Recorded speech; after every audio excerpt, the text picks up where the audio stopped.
What is up, everybody? I'm Phritzy, and this is me talking to myself. What is me talking to myself? Well, it's a journal, but I'm not writing words. I'm speaking them. That's it. So it's essentially off the cuff. I don't have an agenda. I'm just kind of figuring out, sorting my thoughts. So anyway, here we go. Today I was thinking quite a bit about, I think about it a lot, why I love acting, why I care for it, why it means so much to me. I think it's funny. It's hard to explain acting to people. I think it's hard to explain or understand even why I do it. But I think a lot of it boils down to catharsis. If you're unfamiliar with the word, it's I could be wrong about this, but it's something more of like an old Greek kind of term, where like with the Greek plays, tragedies, which is funny because that's, acting, theater, film, though there wasn't film back then, but that's what I'm attracted to. But you would watch a Greek tragedy and it would have this great release of emotion, and I'm pretty sure like catharsis, kind of the definition is about a release of emotion. And for me, it's funny because I can be fairly emotional, but I can also hold a lot of my emotions back. And when I'm acting, there's something safe about it because I'm in my element. I'm in my kind of space, even though everybody sees me. So you're incredibly vulnerable, but you're allowed to experience emotions that you typically wouldn't be able to experience during the day, which is probably I think the number one reason why I love acting. It's not or anybody else, even though I think there is a level of vanity to acting. I think, I definitely do like when someone applauds me, but it's not what gets me to do it. It's really that raw emotion that's true emotion. And it's funny because when you're not acting, when you're kind of trying to do an emotion or character and it's not coming across, it's kind of fake, you don't experience that kind of cathartic feeling, and so you're not really doing what you set out to do. You're not really accomplishing what you're hoping for, the thing that kind of drove you to what you love about acting or art or whatever in the first place, for me anyway. So I think it's kind of an interesting thing trying to understand it. But a couple of videos ago, I touched on when I went to school for a period of time, I found that I really disliked acting. You were trying to do whatever the instructors were trying to get you to do, but I always felt like it was, just smacking this wall, like not, gripping onto something. And there was one defining moment. I remember the instructor, he was actually he was a bit of an asshole, but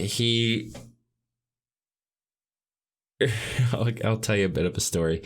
So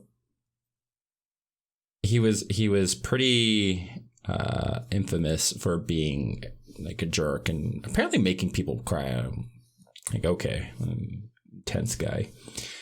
And I mean, when he came in, he kind of stormed in. He had this like wild presence. And I typically don't get intimidated by people. I have respect for people. I know if somebody's kind of threatening, but I don't feel intimidated, if that makes sense. He kind of made me feel a bit shaky, which is relatively, actually incredibly uncommon. I think I only felt that like once or twice in my life. Anyway, I just decided to put my best foot forward and kind of go with stuff. And he had this play called No Exit, which is just about 3 human beings who were sent to hell. And they're assuming that like now they're in hell. That's the start of the play, is they're in hell. And, like they might assume that there's like supernatural this or that, demons going to attack them and torture them. And it's none of it. It's they're locked in a room with 2 other people who are fucking detestable. And that's what's torture. And then, the kind of the idea at the end is, or the realization is that hell is just other people, which, I mean, that's the idea of hell on earth, if you can be a terrible person. Anyway, it's a really tough role, and I was not ready for a role like that, but I somehow got casted. I'm thankful for it, but it was, kind of confusing to say the least. Anyway, going through the rehearsals, like super early on, I remember I was saying some line. I was a bit freaked out. Like my character was supposed to be a bit freaked out about something, and his name was Paul. Yeah, Paul. He says to me, stop. How'd that feel to you? And that's a really common thing that an instructor or director or somebody would say, like, does that feel right? Does that feel natural? Do you feel good about that? Or does that feel off? It feels off, maybe it means it feels forced or something. So he says, how does that feel to you? And I'm like, I'm not sure, because I wasn't really thinking about it. And he's like, did it feel like shit? Because it looked like shit. And I remember my face just went white, like completely white. I never had somebody say something like that to me. And it's not like a, how dare you say that to me? Like, don't you know who I am or something? But it was just like whoa, that was a real slap to the face. That was harsh. And the next thing he said is, it's okay though. We'll get there. And I remember I was maybe 10 feet away from the door. I don't know. It seemed really close to me. And maybe it wasn't that close, but it seemed really close to me. And there was like this part of me that was like, run to that fucking door and leave and never come back. Fuck this guy. And there was another part of me that's like, no, stay. It was a quieter part of me, but it was like, no, stay. So I did. Yeah, it was a tough time. That was a tough day. Anyway, same teacher. Maybe even the next day. He's somebody who cares a lot, but he just had zero filter, and he was just like, his way of getting somebody to be better was like take a big fucking sledgehammer and just nail them. And for me, that actually worked. Not that day where he said my performance looked like shit. But the very next day, we were doing some other play. It's by a playwright called Pinter. Harold Pinter, is that? Oh, God, I don't know. Anyway, it's a type of play where most of the information that the audience sees, and I mean, like the actors see in the script, is ambiguous. So you kind of have to fill in the blanks, but it's about oftentimes 2 or maybe 3 characters that you're trying to find the chink in their armor. It's not super obvious, and you really have to have like good acting to pull off these roles. Anyway, it was just a brief scene from one of his, Pinter's plays, and you're interrogating somebody, and we were all doing it, and Paul was just not in love with it. He was not happy with how we were doing it. He's like, do it again, then try this, do it again, blah, blah, blah. And he was like a fucking bulldog, just like blah, blah. But I stuck with it. I remember one time I was shaking my head. He's like, "What, are you shaking your head at me?" And I'm like, "No, I'm shaking my head at myself." And he's like, "What?" I'm like, "I'm mad at myself. I'm not mad at you." And he's like, "Well, okay, good." Because I mean, like, he was the kind of person that's like, "Oh, you're shaking your head at me?" I'm like, what the fuck did you do? I had a weird experience in school. Anyway,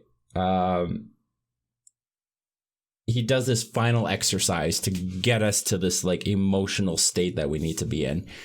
And he essentially tells me and my partner, and I'm sure he told, there was other groups of people, but it's like, well, he told me specifically, and I'm sure he told my partner something similar, but he's like, you're interrogating this person. You need to get the information. And the way the script is written is the other individual, the other character is not going to give information. So you have to like really try to get the information, but you're not going to. But like, even though like me as a person, I know that I'm not going to get the information. Me as a character, it has to be desperate, if that makes sense. So he was like, you need to sit down for like 10 minutes and you really need to think about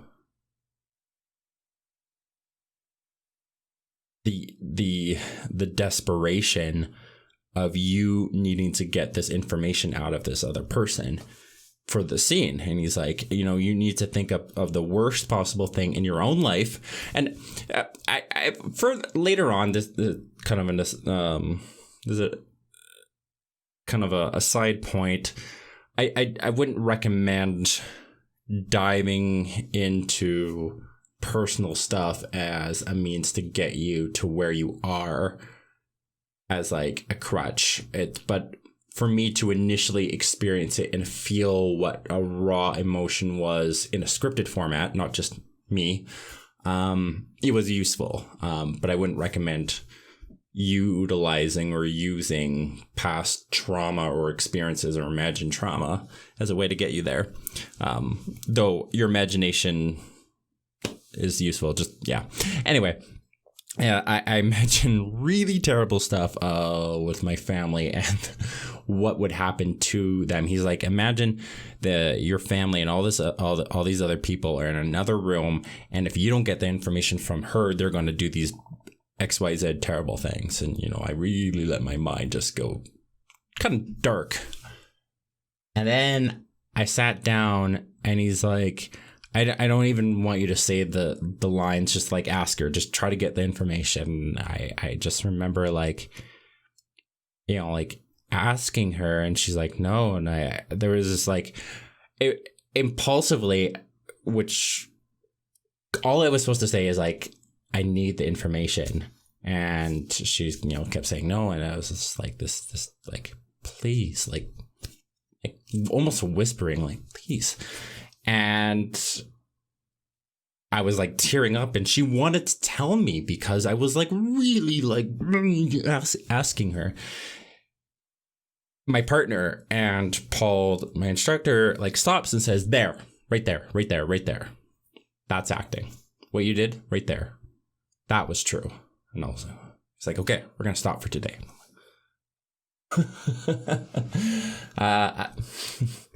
I think thereafter, that's when things kind of started lifting off in terms of, oh, this is what acting is. This is what I like. Because before it was like, oh, this is what acting is. I'm kind of bashing my head against the wall. That's not very fun. And it kind of takes a while to get yourself in that state sometimes with certain scenes. Some scenes are a bit more like, the emotional stakes are not that high, so you don't need to be in that big of a sense of desperation. But it was really, really about like trusting my imagination and trusting where I was and not trying to show anything.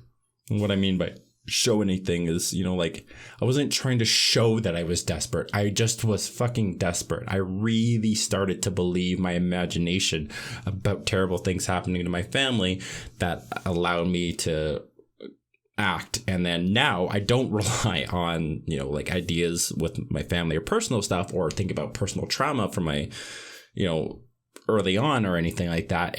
I allow the imagination for the character that I have, and I just kind of go with it.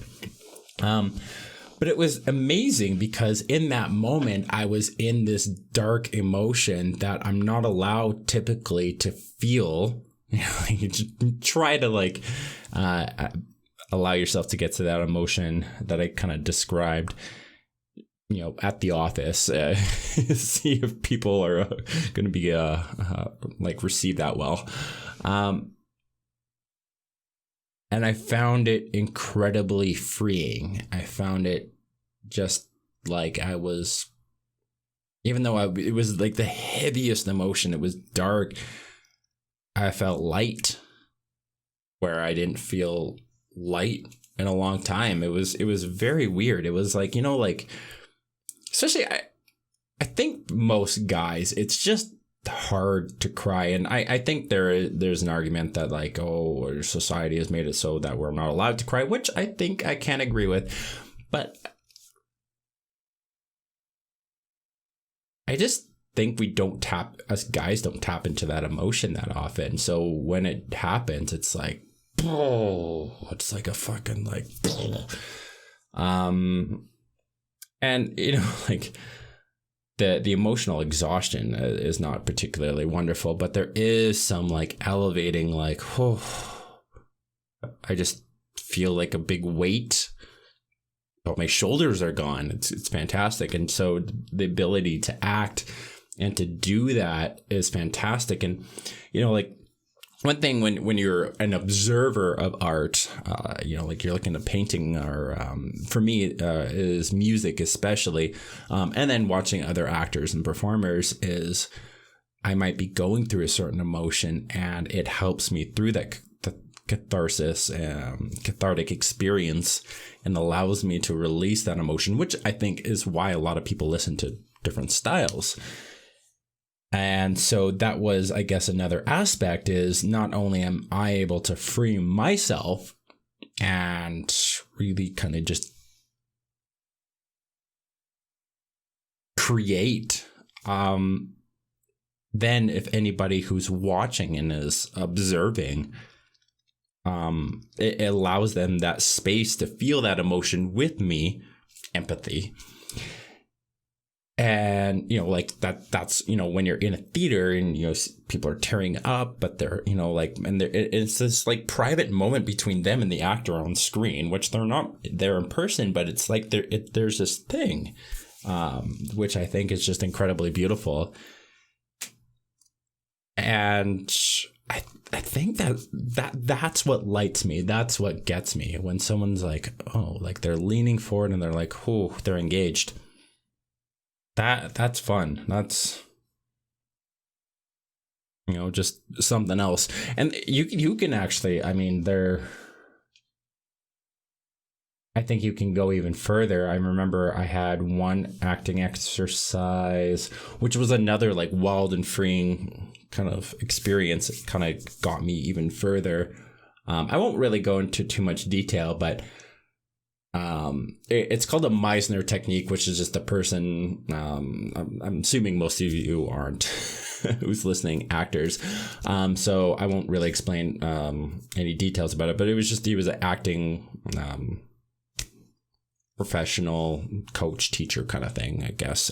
But he had a method, and it was a lot of it was repeating words back and forth, the same word, until the emotion was evoked out of that person.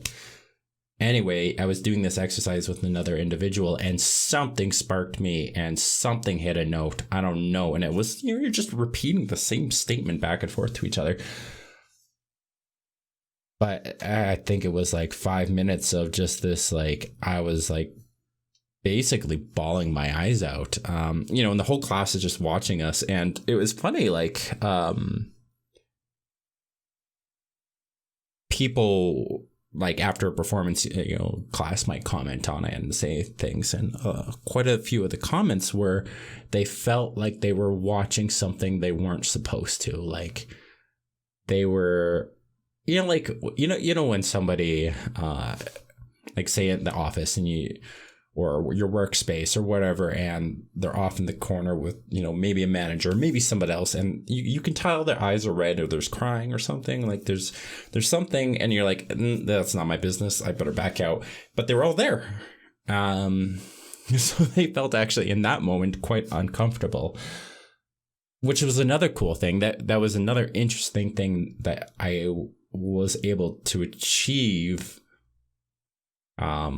which you can do. It's like, you look at certain paintings or pieces of art, and sometimes you feel like maybe you shouldn't be looking at it. Maybe you're looking into something, this is making me feel uncomfortable. But it's not this is unethical uncomfortable, like,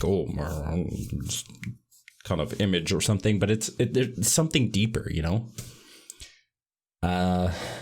yeah.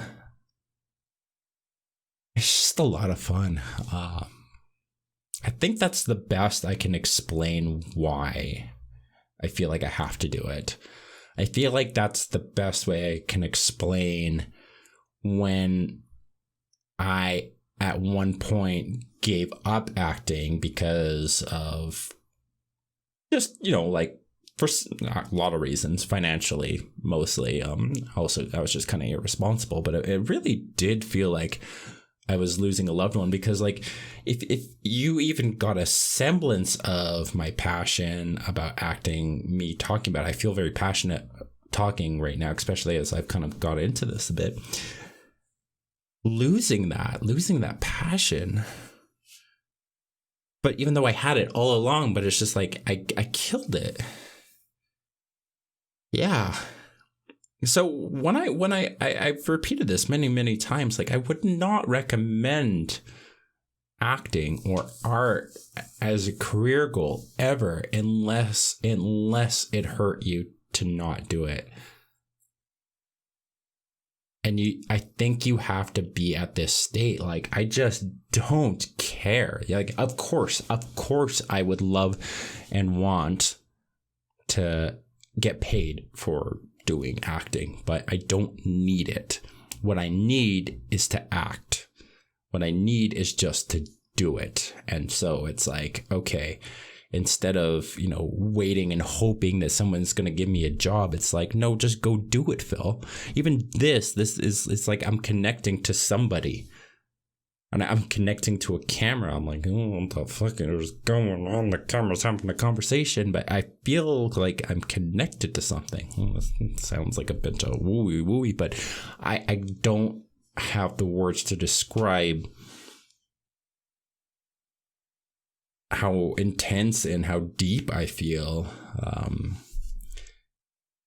And I think that's the difference between somebody who is meant to do something and who is not. I think with a lot of art, I think some people, certain art professions, someone might just go, okay, you're in it for the art. You're not going to make any money on it. It might be a terrible choice, but some people, it's like, it's just so obvious that it's like, yeah, you're an artist, just be an artist. I feel like there's this misconception with people who want to act. And I think with singers too, especially, maybe dancers, but definitely singers, definitely dancers, is immediately it's like either you're a famous person I know and you're successful, or you're not. And anything in between, even if you're actually getting paid on a regular basis, you just might not be known. You're not. And I think a lot of us, because we hear that kind of stuff at an early age, we think that's actually correct. And so then we go after this idea that we must be whatever person that's famous at the time. And they could be incredibly talented actors or artists, musicians, or they may not be. But we look for that as validation, and it's like, no, that's not what you should be doing. You should just, either this lights a fire in your soul that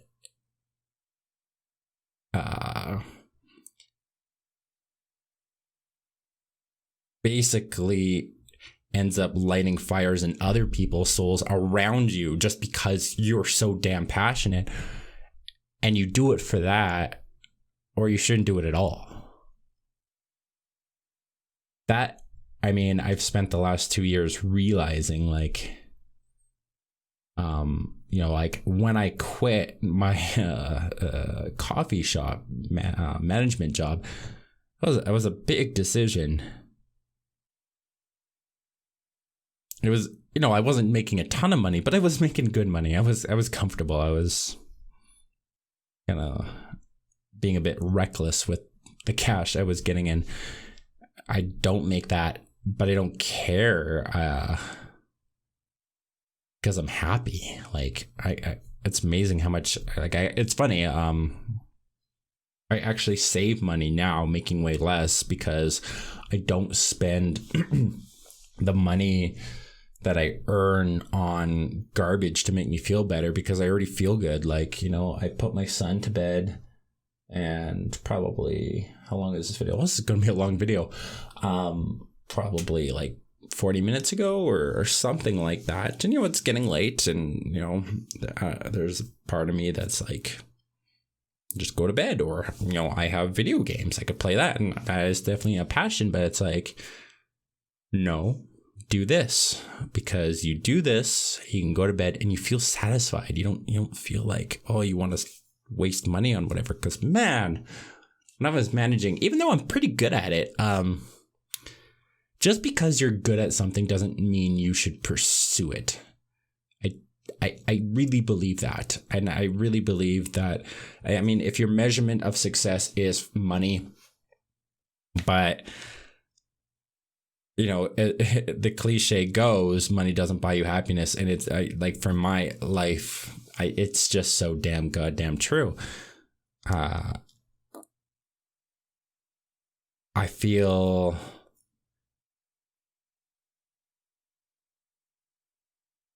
like, like when you think of a cup half empty or half full, it's overflowing when I engage this part. Whereas, like when I was a manager at a coffee shop, I engaged it. I really went for it. And there are elements that I was passionate about, but it was like, I was just missing the mark. And so it was miserable all the time. Do you know how often I get auditions and I don't get roles? So far, 99% of the time, I've gained one paid role. But I'm not depressed. Because, well, one, the audition is an opportunity to act, to do the thing I'm passionate about. But it's like, I'm doing it for myself, not for anybody else. And especially not for the money. Anyway, yeah. I think this is probably the clearest, at least at this point in my life, that I'll be able to explain why I need acting, and why, when people are artists and they really go for it, even though it makes no sense, why they need it. Yeah, good point to end. I hope you all have a fantastic day, and peace.